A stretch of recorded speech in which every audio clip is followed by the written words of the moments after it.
So I have two GM5s. One of them is red, and I have a green GM5. And I'm having a problem with the green GM5 that I'm not with the red GM5. Let me show you. It has to do with the scene selection.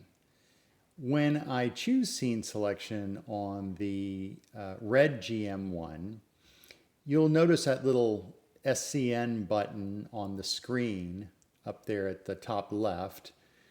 I can select my different scenes just by using the regular scene setting and by changing the dial. And that works fine, but like I'll go ahead and set that. But you see up there where it says menu right there, and if I hit that with my thumb, it goes back to a menu screen, right? Well, it doesn't work that way on the green GM5.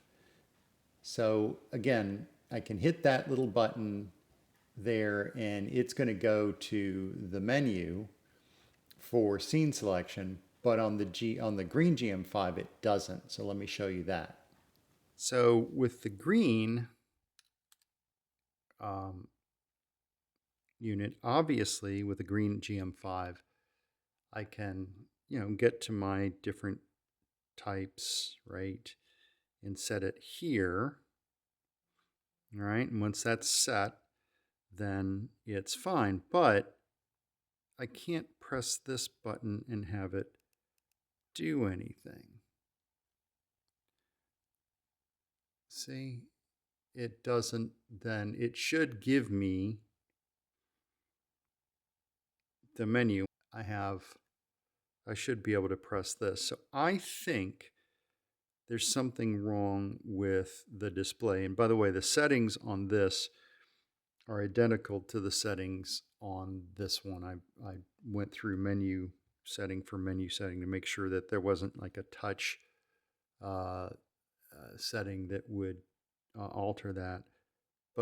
And it's funny because, you'd think, well, anything else up there, intelligent auto, if I press that and on the red, if I'm on intelligent auto, you hit that and it comes up and it talks to you about something.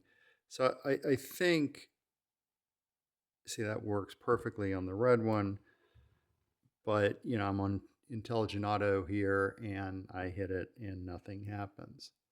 So my thinking is that the issue is with the display itself.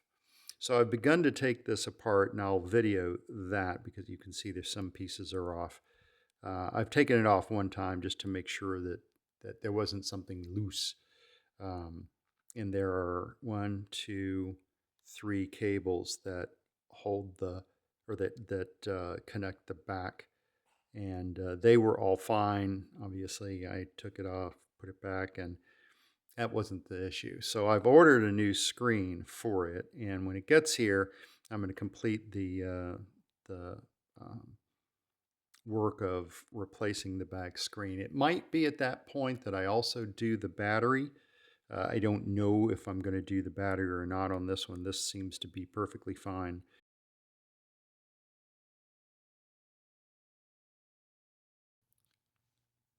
Okay, so we will be attempting to replace the LCD with a replacement one that I got on eBay. So we'll see how that goes. So to begin with, I've already taken some of the other screws out, like the screws out of the bottom and the side. To get started on this, now I'm going to take these screws out. And I did look for a way to close the shutter manually. And I've seen it closed. I just don't know how to close it. I haven't been able to find anything in the manual to do that. So if somebody knows how to do that, it'd be great to put in the comments below. So I'm just going to be really careful not to drop anything inside. I don't want to scratch the sensor. And I just went to a camera shop close by and I was looking at a GX85, and they had a nice black GX85 that had as is on the bottom. And I looked at it and I thought, well, why is it as is? So I asked them, and of course they didn't know. They had about 1,000 cameras there. And I looked at it and I opened it up, looked at the sensor, and here the sensor's scratched. And I said, can you just double check that this is scratched and or just needs cleaning? And in a very, I guess, less than professional way, they took a swab, like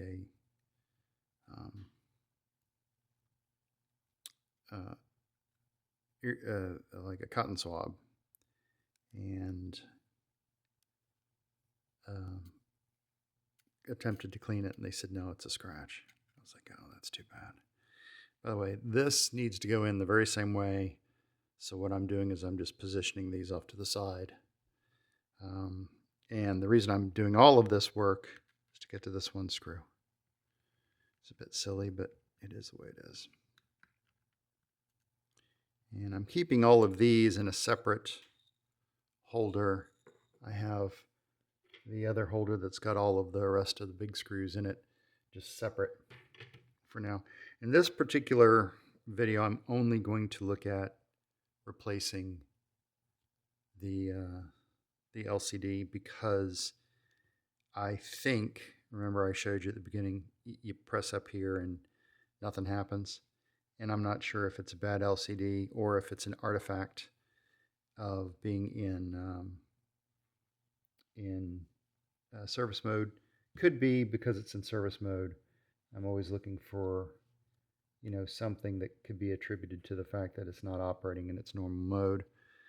Everything else seems to operate just fine, takes great pictures. I took it to Australia and took a lot of really good pictures, a lot of street photography. I don't think that there was a single picture this camera took, even if I tried to make it take a bad picture. I don't think it wouldn't obey me if I said take a bad picture. The RX100 that I'm using to video this, however, excels at taking bad pictures. I was in South Africa in the wilds of a safari camp, and 9 out of 10 of the pictures it took were blurry, out of focus, focused on the wrong thing. Like I had a perfect picture of a leopard, and it focused on the grass in front of the leopard. However, I did get some of my best award-winning pictures from the RX100, so only some complaints can be valid. All right, so this has some of those flippy-dippy cable holders in it, and it's got one pull-out. These two cables, and I'm just going to double check this before I go any further. Well, I don't know, because these cables here may connect on the, in fact, they must connect on the other side, because this is not a long enough cable for that. So we'll see. I'm skeptical that this is correct, but we'll see. It'll be an exercise in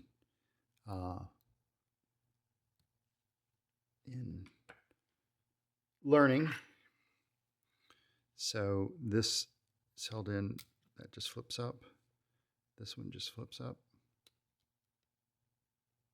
Carefully, right? And then this one here, this actually just pulls out. So you have to very carefully, and when you go to put it back in, the way I put it back in is I position it, and then I use, there's a little bit of a lip here. I use this to push it in, because I've already done this once, taken the back off once. Okay, now that the back is off, we're going to take the camera itself and set it aside. I don't want anything happening to it. Put it on something here. And so the camera is there. Now, according to the installation and de-installation instructions, we're pulling out some of these screws. And we'll see how they come out. My suspicion is there won't be any there won't be any difference after I install the new back. I really think it's a software thing. I don't think it's a hardware thing. But you never know. There could be something. There is a chip on that, and there could be something wrong with the chip. So you just don't know. Now I'm going to take a quick look at this. I'm going to go off camera or off video for just a minute while I check what I'm looking at here. Okay. This does just sort of pull off here. So I'm carefully taking it off. Okay.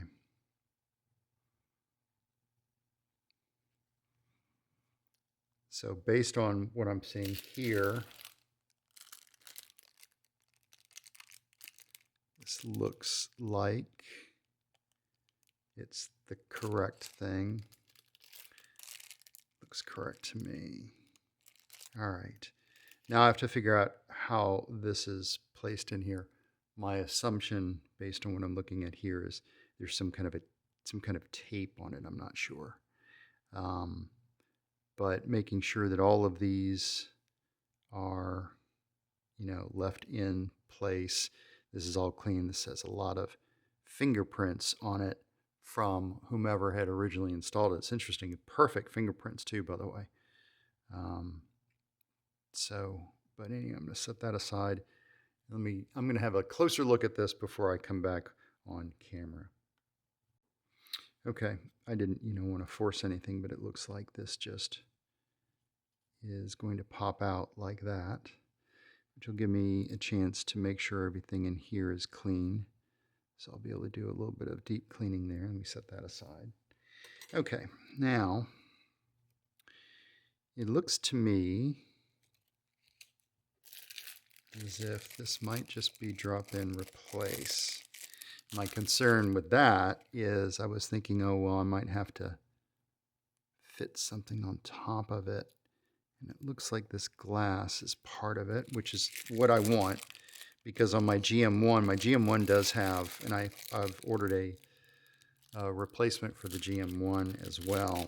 It has a nick in the screen, and it's not bad. It doesn't affect the way that it works, but I think that for some of these older cameras, having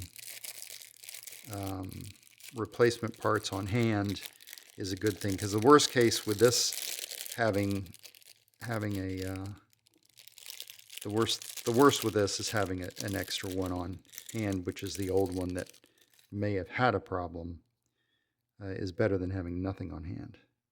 Well, it certainly looks like it is a drop-in replacement. The things I don't see are, protection for the bendy part of that. So we'll see how that goes. But it looks as if this just goes right around, and it looks like it fits right in here. So I'll go off camera. I'm going to clean this a little bit and then come back and do the work. And this appears to be some kind of really good die-cast metal. I don't know what. So this looks like it just, you see there's a nice little tab there to kind of hold it. But there's a tab at the top, which is interesting. I don't think anything's broken here. This is just what it is. And then this just goes in.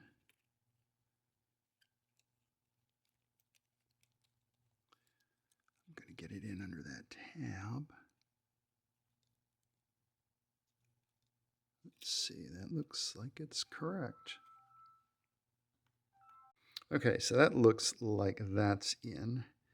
And I just made sure that there's no dirt on this. I'm going to go ahead and put this back.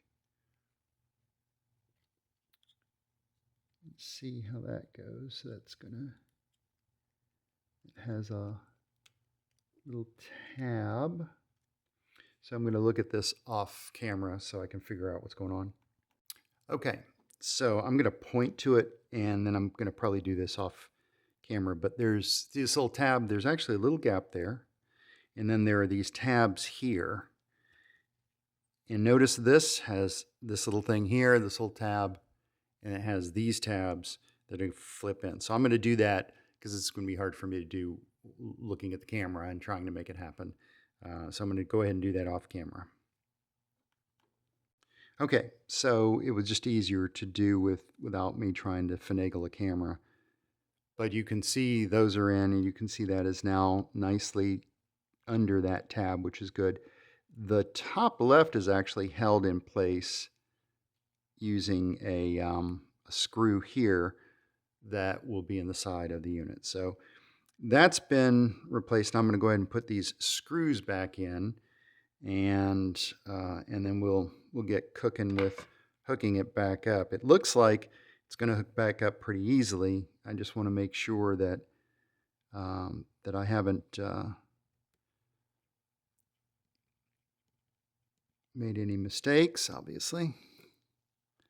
Make sure, and these all are the same, aren't they? You know, it's always good to make sure that your screws are the same length, because if they aren't, you can go right through something. Let me check the one I just put in. I think they're all the same.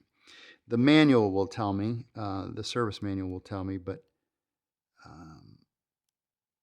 I reviewed this ahead of time, and I didn't want to go back to the service manual just right in the middle of the video.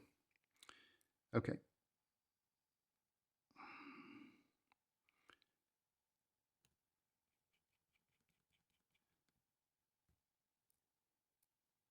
Tell you, the way that they engineered this was just phenomenal.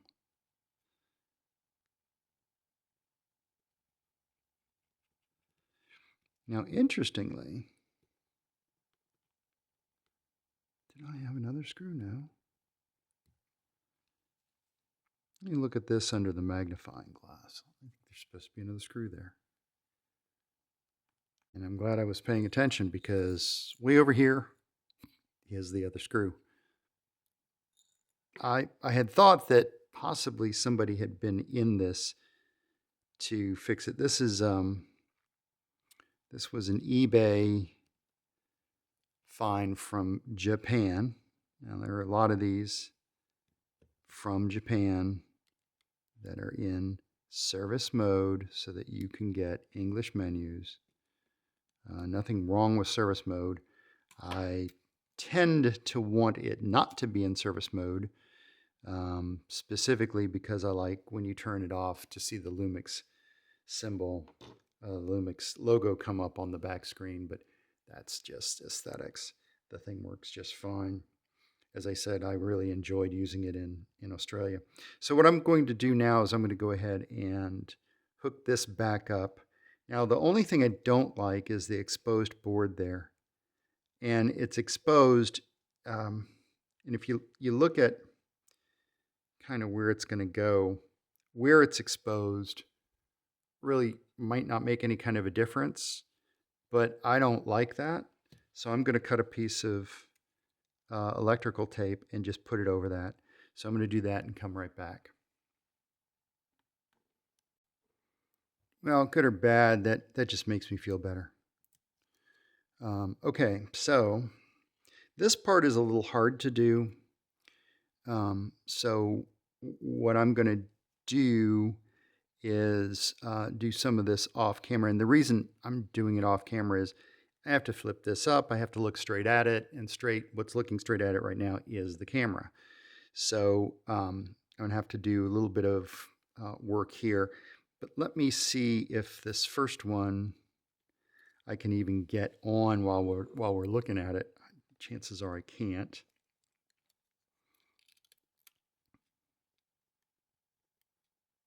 Yeah, it's going to be too hard for me to do without looking straight down at it. So I'm going to try to get those straight, and then I'll come back on camera with the next steps. Okay, I'm going to show you real quickly because I want to put the back on. That's on. That's in. and that's on. This one was a little hard to get snapped down, so I need to make sure it's correct. But that's done. Now I'm going to go ahead and get the back on just so I can plug a battery in it and see if it works. Okay, so I have put a new battery in, and I guess now's the time. I've set it to scene, and I'm turning it on. I've already turned it on to make sure it worked, but you should be able to hit the scene button, and then it goes to scene, which is right. So it must have been a problem with the LCD. Interesting. I'm surprised about that completely. So if you put it on intelligent auto somewhere here, okay, I've got it on intelligent, you should be able to hit that, yeah, and then it goes to whichever one. And it's working.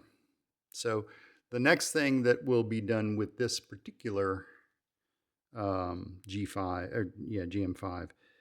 will be to have its battery changed, its internal battery, which is somewhere up here on the other side of the motherboard. I do have batteries for it, but I wanted to perform one kind of fix at a time. And so I'll use it for a while, make sure this is working correctly. And at least I still have this one, which is the original, as a backup. But it's interesting that something's wrong on the either on the touch screen, which is possible, or maybe this little board that's in here. But it was good to, and I noticed, I checked to make sure there was nothing dirty here. And it's good to know that it is something that can be replaced. There's still readily available parts, and this actually worked. So now what I'm going to do is I'll save you the boredom of watching me put all the pieces back together. You can see that pretty much at this point it's the same on the GM5 as it is the GM1. You get a screw behind here, then you got to put that back. You got to pay attention to this. I'll point this out because it's important. You got to pay attention to these screws. Let's see if it's in focus. These screws that go on either side, because two of them have a seating ring on it, part of the screw, and two of them don't. So I don't know if you can see that or not, but side by side, you can tell that they are different screws. Zoom in a little bit on how well I can zoom in on this, and it'll be in focus, but you can not quite. There you go. You can tell that they're two different screws. So I'm going to go ahead and put this back together, and we'll see how it works. Now that I'm zoomed in a little bit, I'll show you. I want to make sure it's in focus. This bit. Remember this ring? And I said be careful. See this little hole here and this little gap out? But also notice the orientation. These leaf springs need to be on the inside. Otherwise, your lens mount won't work. And if after you've put this together, you go to use put your lens on for the first time, and there's any hesitation or any resistance at all, you've done something wrong with this. Take this back apart and make sure it's right. Because if you force that lens, that'll be the end of the ring. So be aware of that. Again, these screws go alternately, two of one type here and then two of the other type there. So I'll complete that work and then come back. And let me point something else out while you're doing this. Now I've got the screws in, but I don't have them tightened down. Just snug them down around before you actually tighten them. And when I say tighten them, don't tighten them with a death grip, right? They don't need to be tightened that hard. But when you do this, it's sort of like when you're doing a wheel on a car, right? in a wheel in a car, you do a star pattern, right? You go the opposing ones and just get them all snugged. And once you've snugged them all, and they're in, then go ahead and tighten them. You don't have to tighten them again with the death grip. You just need to make sure that they are tight enough that they're not going to come out, and that's it. And then you do a real quick test with your lens. Make sure that the lens goes on, right? And if you get any resistance at all, stop, because you've done something wrong. All right, as I said, I'm gonna finish the rest of this. One thing though, there's one other thing. This is a bit tricky. When you're disassembling this little thing slides up and off. So, and if you look at the manual, it'll show you kind of wrenching it with 2 fingers. Do not use a screwdriver of any kind. Don't use any kind of flathead screwdriver. You'll mar up that plastic. You can use your fingernails. It's basically a snap-on. And I think at this point I can probably do it. Yeah, because I just need to put those screws in. It's just a snap-on and a snap down. Okay, so don't force this, but you can just push it with your fingers, and then it'll pop right off. But I usually get my fingernail underneath to take it off. So that's and what's important about that is this, which is some kind of die cast, I don't know, magnesium or something. It's really well made. That slides out. So you'll also, always be as careful as you possibly can. You break something like an integral part of the camera, and then I guess you might be able to find some parts on eBay sometimes. I'm still looking for the top plate because I don't know what happened here, but either somebody was rubbing it all the time or something, but the silver is literally rubbed off, and I have no idea, absolutely no idea how they would have done that. It could be they had some kind of,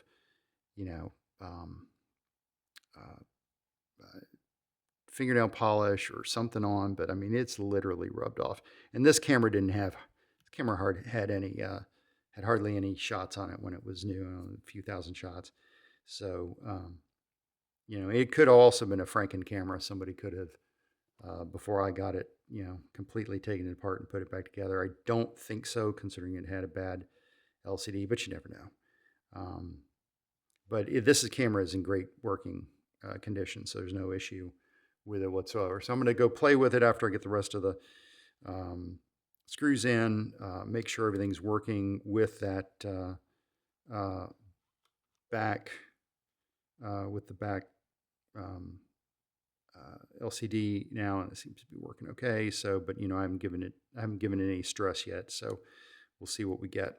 Okay, that's going to be it for this particular series on fixing the GM5's or replacing the GM5's LCD, and I hope this is helpful to you. All right, thanks.